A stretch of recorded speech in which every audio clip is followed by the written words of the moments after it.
Hey class, it's Alex here.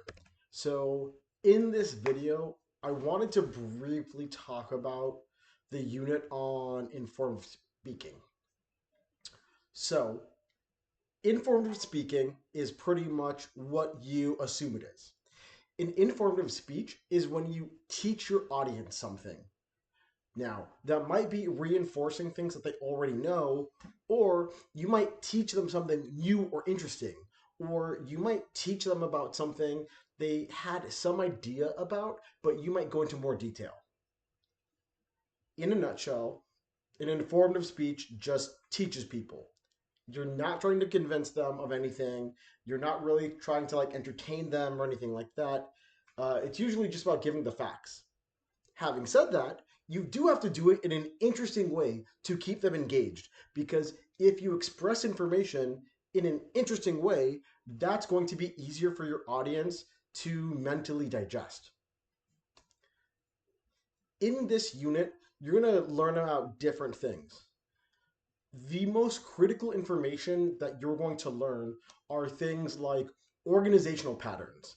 What are the different ways of how to take information and break it down? Do you want to talk about something chronologically, like the history of evolution or humanity?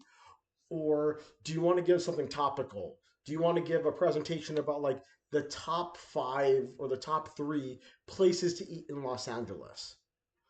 Or do you want to do maybe something problem cause solution in which, oh, hey, people leave things unlocked. That's a problem, which is leading to which is caused by people being really just like lazy about their own safety and security, which then exacerbates the problem of people being victims of theft, either in their vehicles or their homes.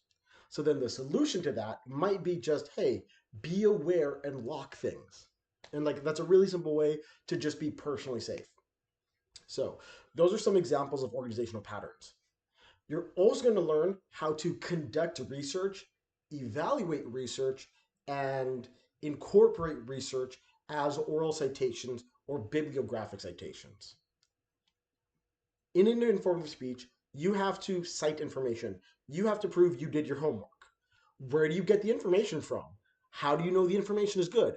How do you package it in a way that makes it easier to sort of explain to the audience? So one important aspect of informative speaking is also going to be about the research you find, evaluate, and incorporate. And then another really important aspect and concept you're going to learn about is logical reasoning, different types of reasoning. What is a syllogism? What is deductive reasoning? What is inductive reasoning? What is the Toulmin model of argumentation? So that's basically what you're going to be learning in the informative speaking unit at the time I'm making this video, if you're watching this video. So again, an informative speech is when you teach your audience something. Usually it might be stuff that they already know, you might be reinforcing information, or you might give them new or interesting information. In terms of what you'll learn about how to research, you'll learn about different organizational patterns, and you'll learn about different forms of reasoning to make the content of your information make more sense. So that's pretty much what you're going to learn in this unit. I hope you have a good idea of what you're going to learn, and thank you for watching, everybody. See ya.